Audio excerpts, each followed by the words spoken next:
மின்கட்டண அதிகரிப்பு என்பது நடுத்தர வருமானம் கொண்ட குடும்பங்களை பொறுத்தமட்டிலே இன்றைக்கு பல குடும்பங்கள் அவர்களுடைய இந்த மின்சார கட்டணத்தை செலுத்துவதிலே இடர்பாடு இருக்கின்றது. 18.3% மின் கட்டண அதிகரிப்பு என்பது அவர்களுடைய வாழ்க்கை தர அவர்களுடைய வருமானத்திலே பாரிய ஒரு தாக்கத்தை ஏற்படுத்த போகின்றது.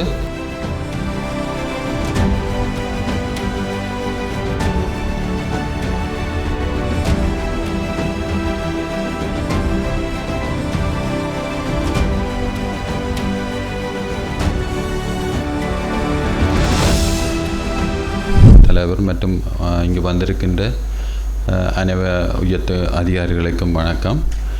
எங்களுடைய உடுவில் பிரதேச செயலகத்தை பொறுத்த மட்டிலே முழுமையாக பெருமளவான விவசாய நிலங்களை கொண்ட ஒரு பிரதேசம்.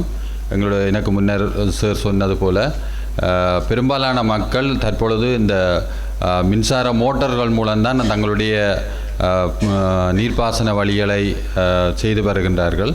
எனவே இந்த 18.3% மின் கட்டண அதிகரிப்பு என்பது அவர்களுடைய வாழ்க்கை தர அவர்களுடைய வருமானத்திலே பாரிய ஒரு தாக்கத்தை ஏற்படுத்த போகின்றது. மற்றும் எங்களுடைய பிரதேசத்தை பொறுத்த மட்டிலே பெரும்பாலான சிறிய அளவிலான கைத்தொழில் நிலையங்கள், அதாவது ஒர்க் ஷாப்புகள் இருக்குது. அவர்களுக்கும் இந்த மின்சார கட்டண அதிகரிப்பு தாக்கத்தை ஏற்படுத்தும்.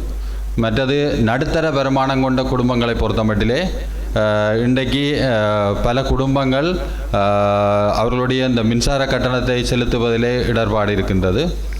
அவர்களுக்கு இன்றைக்கு இருக்கின்ற மின்சார கட்டணம் ஓரளவு ஏற்றுக்கொள்ளக்கூடியதாக இருந்தாலும் எதிர்காலத்திலே கூறப்பட்ட இந்த மின்கட்டண அதிகரிப்பு என்பது அவர்களுடைய வாழ்க்கை செலவை உயர்த்தி அவர்களுடைய வாழ்க்கை தரம் பாதிக்கப்படுற ஒரு நிலை இருக்கின்றது.